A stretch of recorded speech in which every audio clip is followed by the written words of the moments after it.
Brian. Well, thank you so much for asking me. Hi, everybody. I'm an alcoholic. My name is Brian. It's good to be here sober this morning. My sobriety date is June 27th, 1984. Carol, I really appreciate you organizing this, and thank you for recording, Bob. Actually, when you said don't worry about snoring, I assumed it would be Blaine falling asleep if I heard it. So I'm glad to know it's actually possibly your dog. Jane did such a good job of this last time, just starting from the beginning, so I'll start there as well. Window of opportunity. This young alcoholic stepped out a second-story window and into AA. AA historians generally regard this as the greatest of all stories in all four editions. I'm sorry, is that handwritten in everybody's version or just mine? I got sober while I was still in college. Once outside of a meeting, I overheard a conversation between another sober student and a woman who lived in the town where I went to school. She was explaining why so many local residents disliked the students. She described the common perception of students as arrogant and self-centered, and went on to tell the following story. I am a nurse and I work in the emergency room. 2 years ago, a student was brought in by ambulance in the middle of the night. He had gotten drunk, walked through a second-story window, and fallen 20 feet headfirst into a concrete window well. He was brought in covered with blood. His head had swollen to the size of a watermelon. He kept swearing at the nurses and doctors, telling them to keep their hands off of him and threatening to sue them. He was, without a doubt, the single most obnoxious person I have ever met. At that point, I interrupted her. That was me, I said. That was my last drunk. I had walked through that window when I was 19 years old. That night, I didn't need reading glasses when I wrote this, but now I do, so I'll be taking them on and off. That night, that meeting, I don't know that I always understood. Like you sort of think you know what you look like when you're drinking, and maybe now in the world of everybody having a cell phone, you actually unfortunately get to see it played over and over. But we just didn't have that, and so I thought I really understood what I was like. And the truth is, I'm not sure I really understood what a jerk I was. And that woman thing, I mean, seeing that's what I look like in the middle of alcoholism. And I would see her regularly at meetings. She's still sober. I would see her when I lived in New Hampshire, regularly at meetings. Last I heard, which was in the last year or two, she's still sober now, doing well. And in a sort of world is small thing, the guy she was talking to, his name still is Tom K, and I think he's on here. Did I see you join, Tom, or am I missing that? Oh yeah, there he is. You're off camera, so you can only see his whatever it's called, not avatar, but whatever the right word is. But Tom Main, another sober student, is that guy who was standing there at that time, and he'll show up later. Tom was actually my first real friend in AA. And I think it's so important. My first running buddy, for lack of a better word, in AA, and we did a ton of stuff together when we lived in New Hampshire, and coming out of there. So, how had I gotten there? I had always been a good kid growing up, the kind of son other mothers loved. I was at the top of my classes academically, and had been in almost no trouble for the first 17 years of my life. I would like to say that was because of my well-developed moral fiber. In fact, much of it was a result of fear. My earliest memories included threats by my parents to throw me out onto the street for the slightest acts of disobedience. The thought of being forced to live on the street is pretty terrifying for a 6-year-old. Those threats, coupled with a fair amount of physical punishment, kept me frightened and obedient. As I grew older, however, I made a plan. I would be dutiful until I graduated from high school. Then I would escape to college, secure my economic future, and never go home again. Just after my 18th birthday, I left for college. I thought, finally free. I was in for a rude awakening. So the danger for me of, because it's interesting, I almost hesitate sometimes to talk about some of the childhood things because they didn't give me alcoholism. What happened I happen to have it. My sister and brother don't have alcoholism. They have different ways of processing all the stuff that went on with us, and some things they've struggled with around those. I'm just the only one who got alcoholism. As it turned out, in some ways, alcoholism with that stuff became a great gift, because I had to run right into the face of it. It's very hard to grow spiritually, really grow spiritually the way we do in AA, without acknowledging truth. And I think of the first step, the underlying principle in the first step is always that stepping into truth. And it was stepping into what had happened, how I had been, all those kinds of things, not the way I wanted to process it, which was, poor Brian, look what happened to me.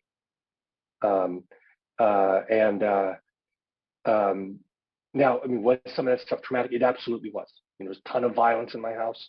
There was, as my brother once joked, as much as we could criticize our parents, they definitely knew what they were doing because they made a home that no one wanted to come back to. And so the idea that those things and what I could ultimately see in AA, all that stuff that was going on in our house, there was a great gift of the fourth step, and the great gift of amends is, at first, all I could see things as stuff that was happening to me.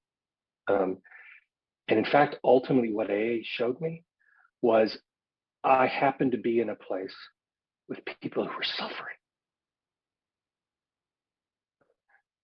And how they suffered was what I was seeing. People don't do what happened in our household because they want to. They don't do it to people they love because they want to. They do it because they don't have any other choice. AA gave me the choice to be different.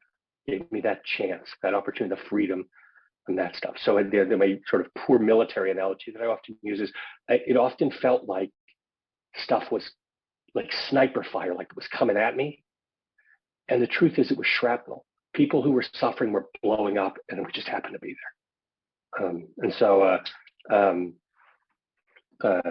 anyway, I'm sorry, I talked longer about that than I meant to. But I've sometimes spoken, and then people have wanted to talk about that stuff afterward, and it's not what gives me alcoholism. It's just alcoholism freed me from it. Like many alcoholics, I had spent much of my life feeling different, as though I didn't quite fit in. I covered those feelings and my low self-esteem by being one of the smartest people in any group, if not the smartest. Additionally, I became a performer in crowds, always ready with a quick joke to point out the humor in any situation. I managed to bring a great deal of laughter into my life. I still lack a filter often between what I think is funny and what I say, and sometimes I need to catch up because a lot of stuff is funny, and I need to make sure it's as funny outside of my head as it is inside. But I went to a college filled with people who had also spent their entire lives at or near the top of their academic classes. Suddenly, I was no longer special. To make matters worse, many of them had what I only dreamed of: money. My family was strictly working class, struggling to get by on what my father earned. Money had always been a big issue, and I equated it with security, prestige, and worth. My father was fond of saying that the sole purpose of life is to make money. I had classmates whose names were household words that connoted wealth. I was ashamed of my family and ashamed of myself. My shaky confidence crumbled. I was terrified of being found out. I knew that if others discovered who I really was, they wouldn't like me and I would be left alone, worthless and alone. One of the things we get to, or AA gave me the opportunity to get to through inventory, and we talk about the resentment piece of the inventory as people's, institutions, and principles. There are different ways to understand principles, I think, but one of the things, at least for me, that has shown up in inventory and principles are the underlying principles that are guiding the way I move through the world. One of them for me was, you can never see who I really am. If you see that, everything falls apart. So the whole game was to make sure you didn't see it. Except the problem was, not only did you not see it, neither did I. And a lot of those things that I thought were there weren't really there. And the problem with that in AA is the opposite. It's about being exposed. Not because it makes us vulnerable in the risk sense of it, but because it makes us vulnerable in the sense that it gives us the opportunity to be something else. But I was, very protected against that. Then I discovered alcohol. I had tried it a few times in high school, but never enough to get drunk. I knew that getting drunk meant being out of control. My escape plan required that I always keep my wits about me. I was too afraid to be out of control. When I got to college, however, that fear left me. In order to fit in, I pretended at first that I had as extensive a drinking history as any of my classmates. It was not long before my history surpassed everyone's. And I just, lots of stuff I struggled with. Honesty, certainly one of them. And everybody else, it seemed, had done all kinds of interesting stuff. And I hadn't, at least as far as I could tell. But I had that very alcoholic chameleon trait, which is come in, scan the room, figure out what everybody else seems to be doing, and then become that, which I thought of as an asset. I mean, I don't know that I singled it out and said this is a great asset, but it just seemed to be the best way to move through the world. And I didn't see the prison that was, the complete lack of freedom that attaches to that. Because the one thing I could never do was actually be where I am, because I'm always scanning, trying to figure out how what I do will affect what you think about me. And then I want to do it that way. What our big book describes as the bondage of self, that it took me a while before I could see. When we talk about being selfish and self-centered, selfish may be kind of grasping for my own stuff, but self-centeredness, at least the way it manifests itself for me, it's sort of like nearsightedness. It's sort of amoral in the sense that there's not a moral component to it, but it's an orientation. And I see the unchecked, I see the world as coming at me. And I see everything as connected to me. And not in the way of like, I'm one of God's children in the world, but in the way of like a baby does, that I do something and the parent reacts. And in that place, there's no God. I mean, there's not even a thought of it. And I always, I ended up feeling oppressed. And of course I was. That great line, the bondage of self. It's not just yourself at the center. We are locked in it. My drinking career was short and destructive, and my alcoholic progression was very fast. I got drunk for the first time in October. By November, people were willing to wager money that I could not go without 1 week without a drink. I won, and in celebration, drank myself sick.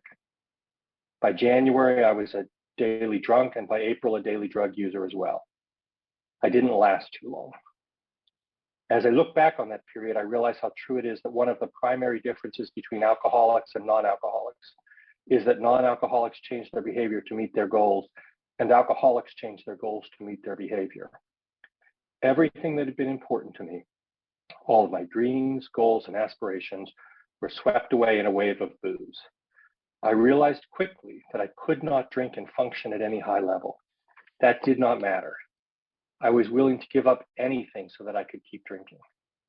I went from being a solid A student to nearly flunking out of school, from being anointed a class leader to being shunned as a pariah. I almost never went to class and did little of the required reading. I never attended any of the many cultural events sponsored by the college. I forsook everything that makes college worthwhile in favor of drinking. Occasionally, some sliver of pride would work its way through the chaos, resentment, and fear and cause me to look at my life.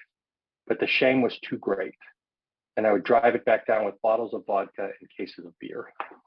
And that, seeing that about myself, which that if I wanted something, but I couldn't have it and drink, I would take less. And it's just like chip away at everything that we have in our lives. And what I learned sober, I learned that, obviously I didn't figure that out drinking. I learned that sober about active alcoholism, but untreated dry alcoholism is exactly the same. Fear will do the same thing. And there's that wonderful line in the fourth step that talks about, not a great quote or so I'm close to it, but that how every thread of the fabric of our existence is shot through with fear. And one of the things I had to learn sober was how to really take the gift I was given, to be free of that, because otherwise what will happen is I will end up living a life that is designed to manage my imagined discomfort about what something in the future will look like. And I will forever squander the present to fend off imaginary future discomfort. Now you talk about being in the moment or day at a time. That's the opposite of day at a time. And it is essentially rejecting the gift that I think AA really, the image that's always in my head is of AA as this great banquet. And we're invited to the table.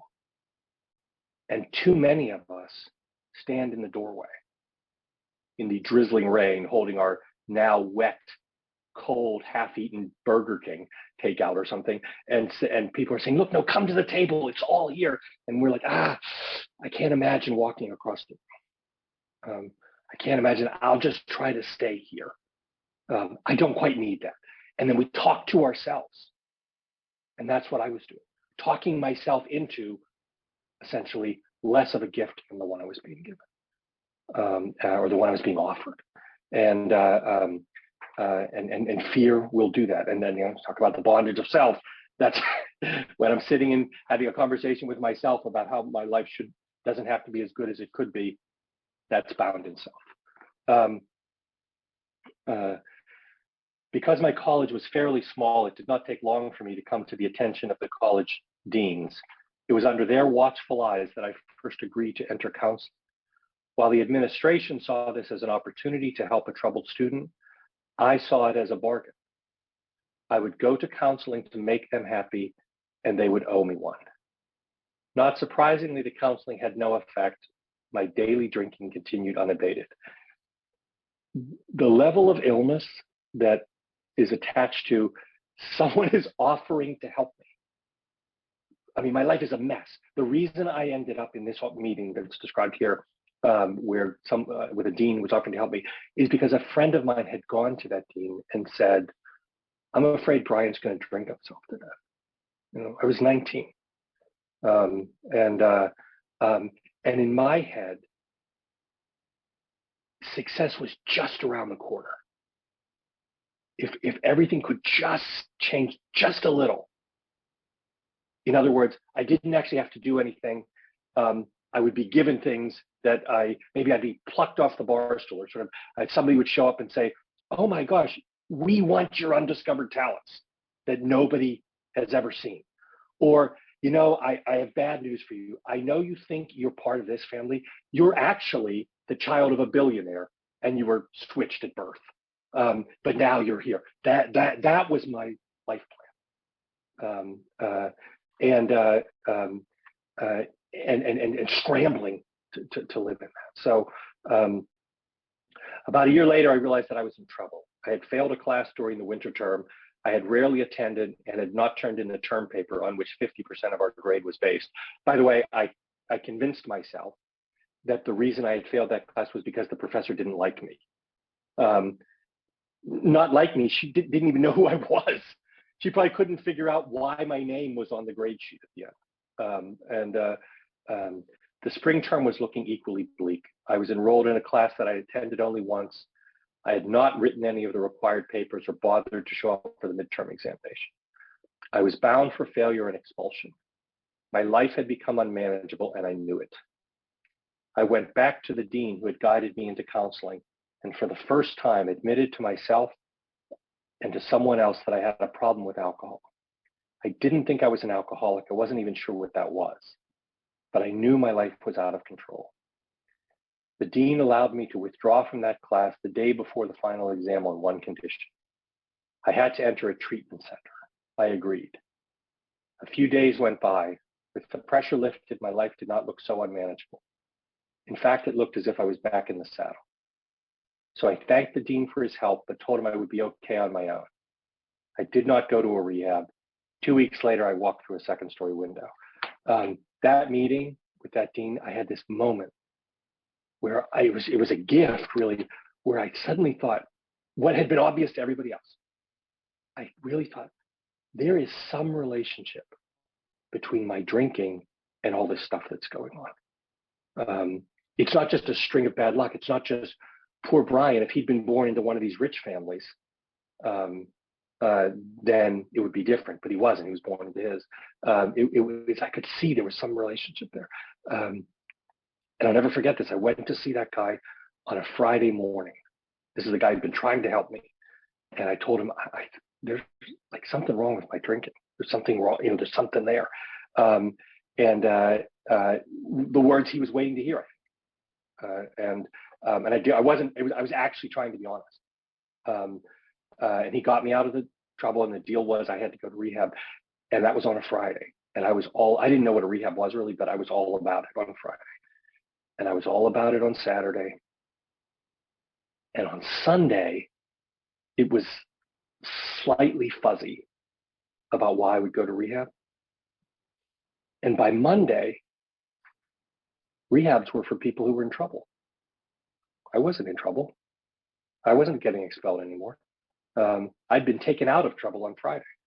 So I didn't need rehab.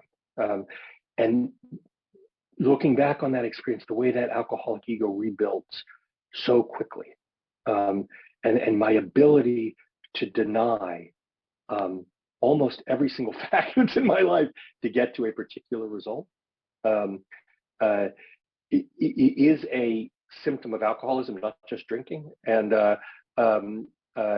I needed to learn how to see through inventory, really, and through the gifts that people gave me in the fellowship. That what drove me when I was drinking, but it can also show up in sobriety.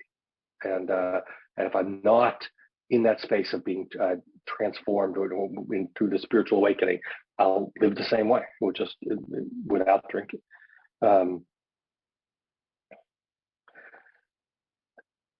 After insulting the emergency room personnel, I slipped into unconsciousness where I remained for 5 days. I awoke in a neck brace with complete double vision. My parents were furious. I was flown home, and the future looked bleak. God's timing, however, is impeccable. My college had a long history of drinkers, including Dr. Bob. At the time of my accident, the deans were assessing how to respond to student alcohol abuse and were waiting to try out their latest idea, Alcoholics Anonymous. I was the test case. They told me in no uncertain terms that I would never get back into this college unless I went to AA. Under that pressure, I went to my first meeting. Looking back, that may have been the first healthy decision I ever made with respect to alcohol. One definition of a bottom is the point when the last thing you lost or the next thing you are about to lose is more important to you than booze. The point is different for everyone, and some of us die before we get there. For me, though, it was clear. I was willing to do anything to get back into school. That, and the thing, many things about that were important to me, but one was that some of the stuff that I imagined, and most of it I probably imagined after I got into AA, that you had to have all of this really dramatic stuff, the DUIs, the lost spouses, the lost jobs. Now, I had almost died directly as a result of drinking, but in my head, I sort of pushed that off. Well, I haven't been divorced 3 times. I've never had I've never been fired. The truth is, I just stopped showing up to jobs. So I didn't get fired because they couldn't confront me because I wasn't there. I had almost failed out of school, all that kind of stuff. Everything about my life had gone south. But in my head, I'd never lived on the street. I'd never had a DUI. I didn't have a DUI because I didn't own a car. And seeing later that it's the moment. It's not that a bottom is about what's happening inside, not outside. There are people who will never have a DUI. There are people and will get sober. There are people who have 20 DUIs and never get sober. There are people who will live on the street and get sober. People who will live on the street and not get sober. That if it was about exterior events, we wouldn't be powerless over alcohol because we would just manufacture them. If it was about getting your 3rd DUI, we would work with the police, get somebody drunk, put him or her behind the wheel of a car with the police waiting. Get the DUI, boom, they'd be sober. It would be easy. But it's not that. It's something that's happening inside people, and for whatever reason, some of us die before we get there. I went to my first AA meeting with absolutely no idea of what AA was about. I'm from a large Irish Catholic family, and I've had several relatives in and out of the program. AA, like prison, was shameful, however, and was never discussed. I also had no idea what alcoholism was. I remember a girlfriend once told me that her mother had a drinking problem, but that she was not an alcoholic. Curious, I asked what the difference was. An alcoholic, she told me, is someone who needs to drink alcohol every day, even if it is only one drink. A person with a drinking problem does not have to drink every day, but once she starts, she cannot stop. By that definition, I was an alcoholic with a drinking problem. In sort of the fall, that woman reached out to me. If we'd lost touch with each other, she reached out to me a few years ago on Facebook, and we reconnected and are very friendly now. And she's been to my house and with my wife and kids and everything. And I think her oldest son might be one of us. And the funny thing is, it keeps coming up in different ways. But every time I go to talk about, she'll be talking about it, and it's just this kind of weird thing. It often happens in restaurants, and I'll start to talk about something about me and alcoholism, and we get immediately interrupted. And I'm thinking, because I'm so positive, God wants me to save this kid. In the moment, it's like that's why we're there, and then something happens that it never comes out. So maybe God wants me to help in that, but apparently it's not yet. I was surprised by my first meeting. It was in a church, and whatever I had expected, it was not this. The room was filled with well-dressed, smiling, happy people. No rancid coats or 3-day beards, no bloodshot eyes, wheezing coughs, or shaky hands, but laughter. Someone was talking about God. I was sure I was in the wrong place. Then a woman introduced herself and said that she was an alcoholic. I knew then I was in AA. She spoke about feelings of insecurity replaced by confidence, fear replaced by faith, resentment replaced by love, and despair replaced by joy. I knew those feelings. I had insecurity, fear, resentment, and despair. I could not believe it. Here was a person who was happy. It seemed like a long time since I had seen one of those. After the meeting, people welcomed me with open arms and gave me their telephone numbers. The discussion meeting was followed by a speaker meeting where I had my first awakening in AA.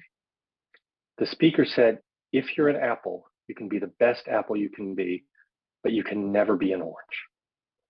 I was an apple, all right, and for the first time I understood that I had spent my life trying to be an orange.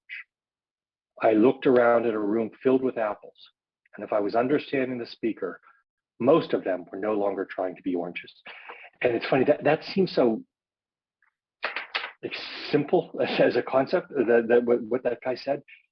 But when he said that, when he was speaking, it was just a light went off.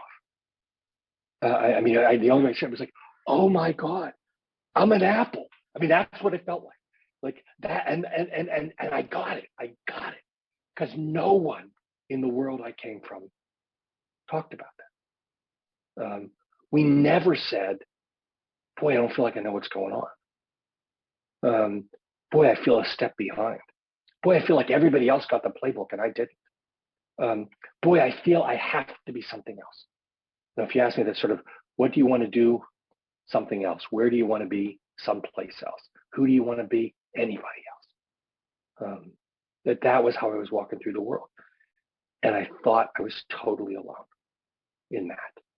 And the scramble is to make sure you never figure out that's what's going on inside. And the truth, I come into AA and it's like, oh, no, that's what alcoholism feels like. That's how, that's the problem. It's none of this other stuff. It's just untreated alcoholism. And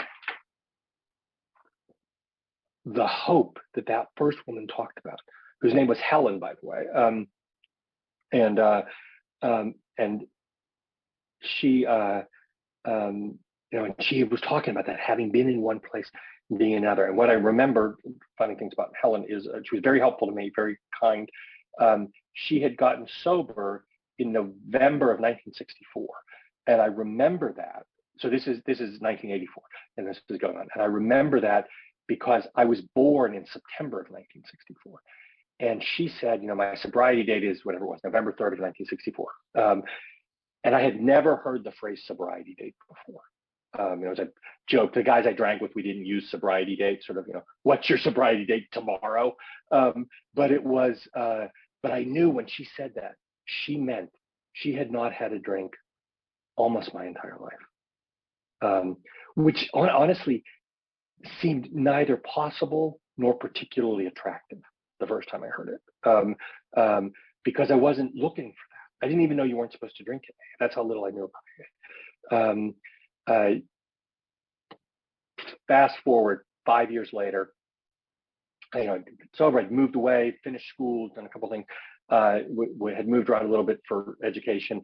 I was back in Pittsburgh, and I went to this meeting right around my 5th anniversary, and I knew it was going to be, sort of like prize pupil comes home, and how excited they would be to see me because I still suffered from self-centeredness, and Helen came up to me at that meeting, and she said, "Oh my gosh, it is so good to see you," which is sort of what I was expecting. And then she said, "We never thought you'd get sober," which was a little bit of a surprise. And then she said, "You were so angry." And I, of course, had that thought that I was hiding that from people. I wasn't really sure I knew that until she said it, how deeply I had that belief that even though I could see all the truth about you, when you all look at me, all you see is my mask.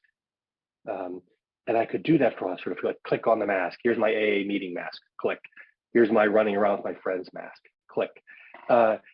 If AA has given me anything, it's given me all kinds of things, but one of the things it's given me is that I am pretty much the same person everywhere, for good or ill. I'm the same person in an AA meeting that I am in my family, that I am at my office, that I am in my neighborhood, and that's a real gift.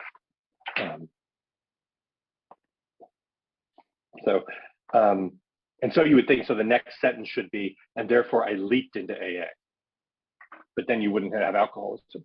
My progress in AA, however, was slow. I refused to go to meetings outside of my neighborhood, which meant that I went only on Tuesday and Thursday nights. I always felt better after a meeting. I remember times when something upsetting would happen on a Friday, and I would tell myself, I wish it were Tuesday so I could go to the meeting. No matter how many suggestions I heard and how many rides were offered, however, I simply would not go to meetings on those other nights. People gave me many other good suggestions as well. They suggested that I stay out of relationships. I was young and single, and I rejected this idea out of hand.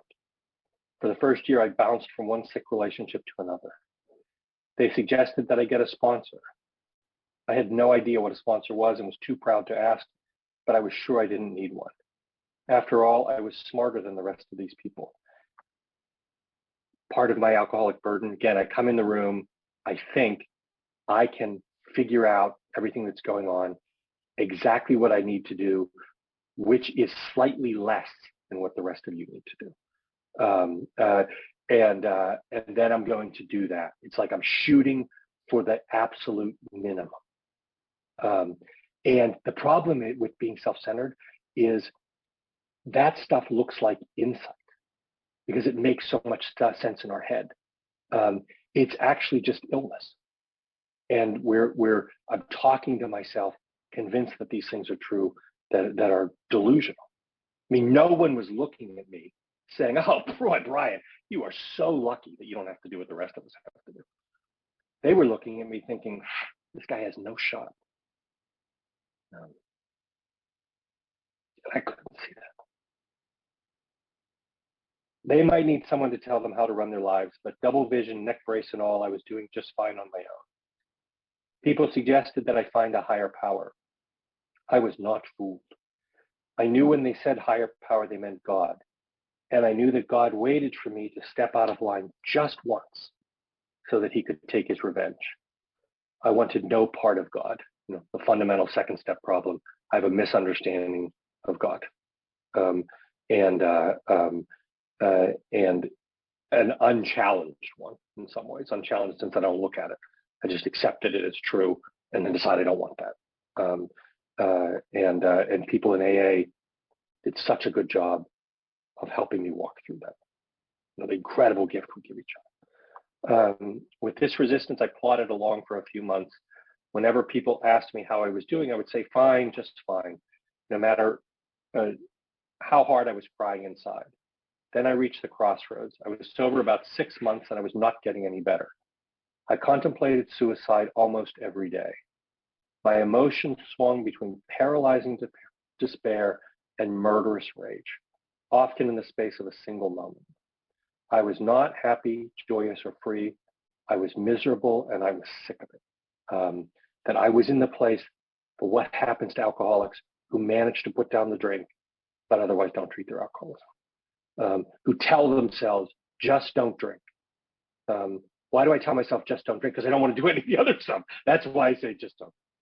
Not drinking is important. I mean, the door is closed until I put down the drink, but I shouldn't expect everything to improve just because I put down the drink. Putting down the drink is the door opener. I thought it was the end, but that was the sole objective because I didn't really understand alcoholism. It is absolutely at base, always there. And I have to stay sober. And I won't stay sober unless I treat the alcoholism. But I also will continue to have a largely unmanageable life as I treat the alcoholism, even if I can keep the drink down. I decided I had had enough. I went to my Tuesday night meeting fully intent on sharing honestly. I arrived at the meeting and no one else was there. This meeting, which routinely numbered 20 people, was empty. I waited for a few minutes and was preparing to leave when a man whom I barely knew walked through the door. He suggested that he and I have a meeting. I was sure it was a bad idea. He asked me how I was doing.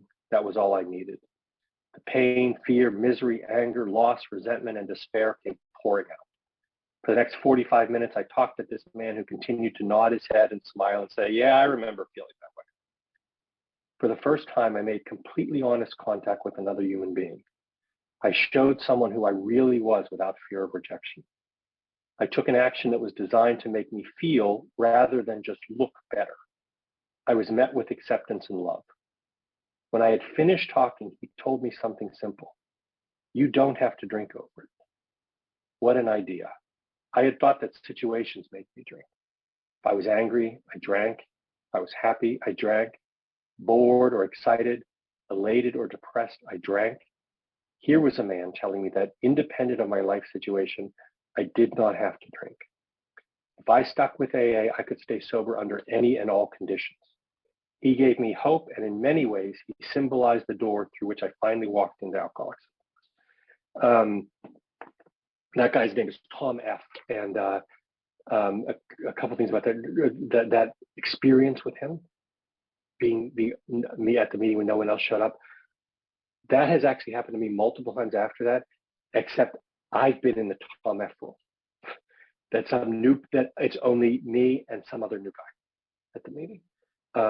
I believe that the gift that Tom gave me made it possible for me to be meaningfully present for these other people.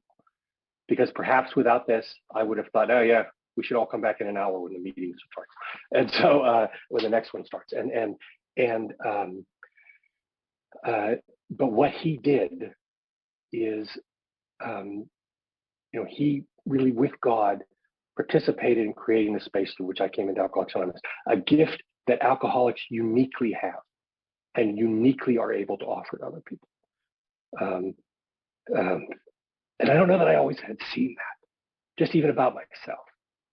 We talk about doing God's will, and it always seemed crazy. You know what? Like, where are God's hands? These are God's hands. This is God's mouth. Everybody has one.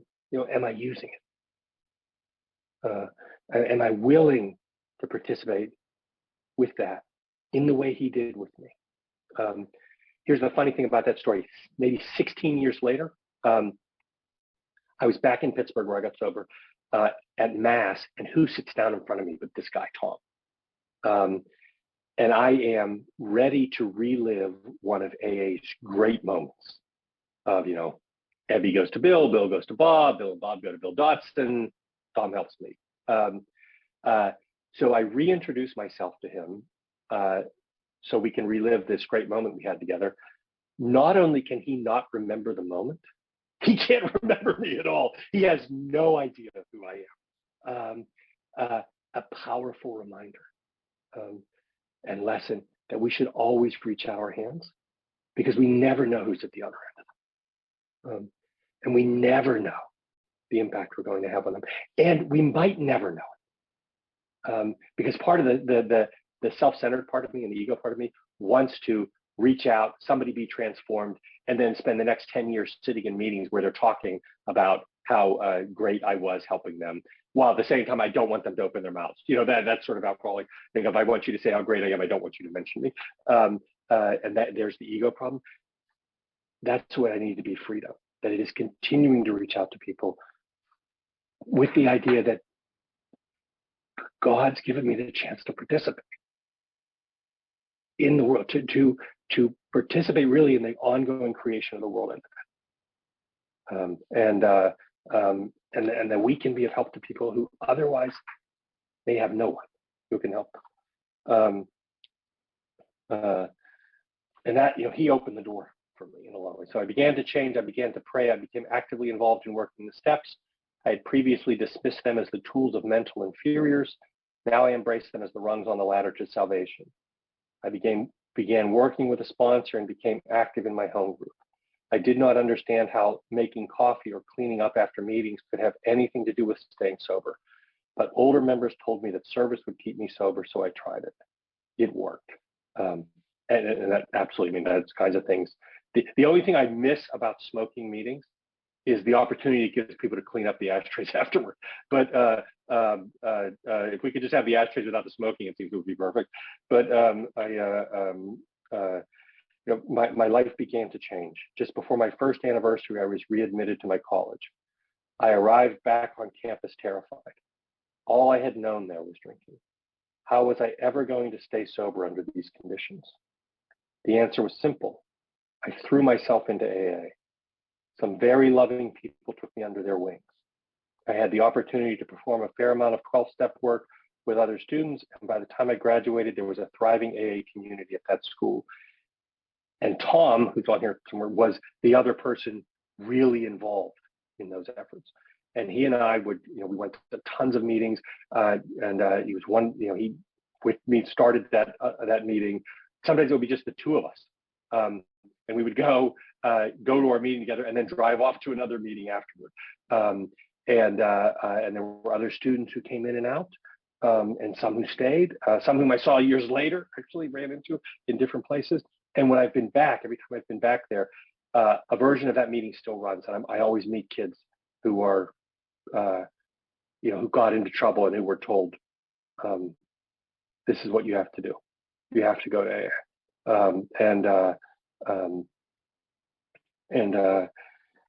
Just an incredible gift. After graduation, I attended law school. I arrived to find an AA that was very different from that to which I had grown accustomed. I was sure I would get drunk because those people weren't doing it right. My sponsor back at college, aware of my propensity for finding fault, assured me that if my new friends were not doing it right, it was my obligation to show them how. So I did. Driven by fear and conceit, I set out to remake AA in my image. I am certain that if membership had depended upon being liked, I would have been expelled. After some time, I called my sponsor to report my progress. He stopped me short with a simple question. Those people who aren't doing it right, are they staying sober? I admitted that despite their failings, they were staying sober. Good, he said. You have told them what AA is. Now it's time for you to listen to figure out how they are staying sober. I followed that suggestion and began to listen. Slowly but surely, some wisdom and humility began to creep in. I became more teachable. I found God working all around me where previously I was sure I had been alone. When I opened my eyes enough to see the miracle, I found that it was right in front of my face. I was growing in God's love. And that gift of really being able to more broadly see God and that ongoing understanding of God and continuing to develop that understanding of God has been invaluable to me. And that relationship continues to grow. I don't think of God the same way I thought of God when I first came in, that idea that God's just waiting for me to step out of line and ready to smack me. Maybe the next level thing was just thinking of God as something or someone or some that if I asked it to keep me sober, it would keep me sober. And that was kind of it. And that was, that was the next starting place or the next step in the process. But that continued to grow. But the image I've used, and it's funny, and it's not unique to me certainly, was the idea that so I've been married a long time. If my relationship with my wife was limited to me in the morning saying good morning and at night saying good night, it wouldn't be much of a relationship. It would be stale. It involves getting to know the other person, listening, being open to the experience. The same is true with God. And that has continued to grow. And that by the way, if you are trying to make yourself the least popular person in an area in Alcoholics Anonymous, move to a new area, tell them they don't know what they're doing, but tell them, luckily you're there. And guaranteed you become the least popular person in the room. But that gift, part of my burden was I wasn't a very good listener, because one of the ways that self-centeredness manifested itself for me was that what's going on inside of my head is far more important to me than what's coming out of your mouth. So that I can't hear you because all I can hear is me. I learned to pray for the ability to listen. Same prayer I say every time before every meeting, which is, God, please help me to carry and receive the message. That's it. And I need to be able to do both, and listening is critical to doing both. I was fortunate to have an opportunity to spend time abroad during law school. That was something I dreamed of doing while drinking. But when push came to shove, I drank. Now sober, I have been in meetings in probably a dozen countries and have always been amazed at the message that transcends all linguistic and cultural differences. There is a solution. Together we can live soberly, joyously, and freely. And I've had those meetings where I don't speak the language. Literally sat in meetings where I don't know any of the language. And AA feels a certain way. And I remember, I'll never forget, I remember being in a meeting in Belgium, and the meeting was in Flemish, which, no surprise, I don't speak perhaps. But and I had a guy next to me who was sort of my half translator, because he spoke both English and Flemish. And a guy shared, and as he finished, my translator turned to tell me what he said. And I said, did he just say this? And the guy said to me, I thought you didn't speak Flemish. I said, I don't, but I tell you, I know what that feels like. I know exactly what that feels like. Bill Wilson talked about the language of the heart. And that's what we have in AA. My life has been one of great joy. I'm now 33 years old, no longer. And God willing, in 1 month, I will celebrate my 14th sober anniversary. I am surrounded by loving friends on whom I depend and who depend on me. I have reconciled with my parents from whom I've been estranged. My life is filled with laughter again, something that alcohol had taken away. I was married shortly after my 9th anniversary to a loving woman.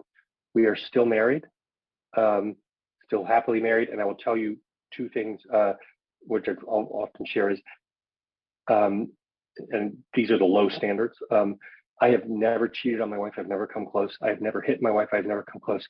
But for Alcoholics Anonymous, I would have done both. Absolutely. No. Drunk or dry, I would have done both. It's a different life that we get. 1 week before my 12th anniversary, our son was born. Through him, I learned more about unconditional love, the value of wonder, and the sheer joy of being alive. I also now, subsequent to this, have a daughter so that boy is now 26, and I have a 15-year-old daughter. Same thing, never hit them, never come close. I would have done that. Funny thing is, I spoke at this event once, and my daughter, it's the first time my daughter ever heard me tell my story. And she came home, my wife said, how was it? And she was crying. It was really good for us in terms of connecting.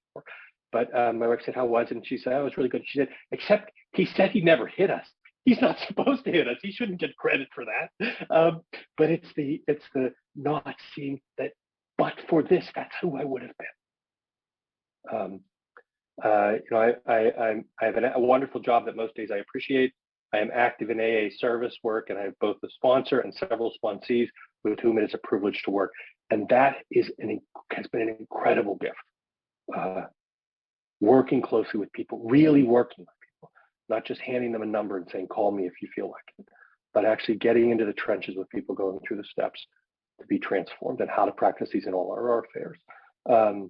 All of these are gifts from God. I express my gratitude by enjoying them. I once knew a woman who was crying before a meeting. She was approached by a 5-year-old girl who told her, you don't have to cry here. This is a good place. They took my daddy and they made him better. That is exactly what AA did for me. It took me and it made me better. For that, I am eternally grateful. And I should have paid more attention to the time, because I know we're running up on it. But that is true today as it was when I wrote it. That's the gift that AA gave me. So Carol, thank you so much for asking me, and thank you all very much for listening. Yeah, Brian, can you tell us a little about when you submitted your story, or what inspired you to do it, or how long it took you to write it, or any of the background on that? I can, and it's actually almost embarrassing. So here's what happened. A friend of mine had seen at that time, so this is 1998, and probably starting maybe even 97, there were calls for stories in the grapevine. And a friend of mine had seen it, and he said, we should do that. That would be cool. It was a very spiritual discussion we had. That was sort of the end of the discussion. And it was in the back of my head, I should do that. And I approached it the way alcoholics tend to approach things, which is I knew I would do it tomorrow. And the setup was everything had to be postmarked. I might have the date wrong, but something like this, like May 31st of 98. So on May 30th of 98, I sat down and thought, I'm either going to do this or I'm not. And so I prayed and I wrote it, and I put it in the mail the next day. And then I didn't hear anything for at least 2 years. And I had, and honestly, I just didn't think about it much anymore. I just assumed nothing had happened with it.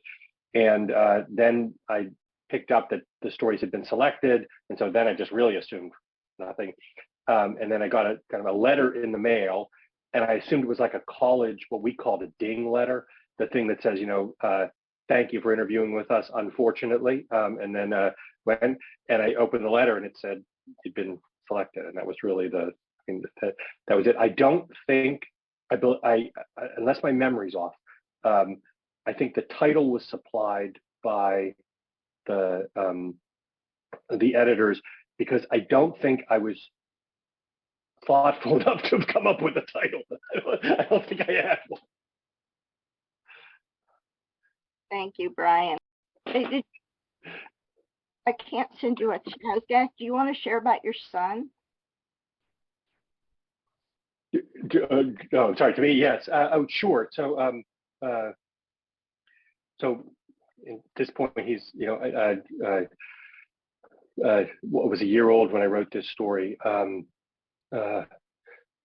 It's even hard when he was, and I got to be there, really get, all through that stuff. And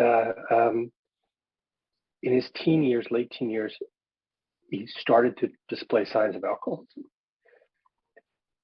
And of course, the first problem is that I think I'm seeing them when he's like 13. But the problem with a 13-year-old boy is he's basically the same as the 42-year-old new guy I'm sponsoring. So you're just thinking, is this alcoholism, or is this just I'm so used to alcoholic immaturity? And but then it was clear, and I described, I would at first I tried to parent him out of alcoholism, which has worked exactly 0 times in all of human history. And I'm praying and praying and praying, and part of my prayer as he's going down, part of my prayer was really like, how could you do this? How could you do this to him? I've tried to do everything you've asked. How could you do this to him? And at the same time he was going down, one of my closest, longest time friends in Alcoholics Anonymous, incredible servant of the fellowship, his daughter was spiraling down. Praying and praying, but the gift that I got in AA and through this and through the practice of it in Al-Anon as well, was that the answer to that question, how could you do this, came through really clearly, which was, who better to raise a child with alcoholism than someone who has recovered from it? That I had an opportunity, and I got the chance to see him, who he was, like really see him, not just see the arrests and the accidents and the hospitalization, all that sort of stuff, but see him as someone who was struggling, and see her, my friend's daughter. And then in October of, I guess would have been 2016, my friend's daughter died the way we died, 28, lying on the floor with a needle sticking out. And 2 weeks later, my son went into rehab.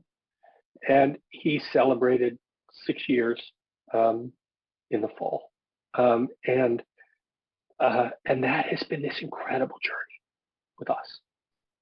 All of the gifts that go along with this. And then I'll tell you one sort of funny side story. It's his real story, but he was drifting at one point, and we were talking, and we had more of a slightly, he describes it as a heated exchange. I don't think of it as that way, but I think of it as really a dead at one point, like, look, I'm not talking to you as your dad, I'm talking to you as an AA guy.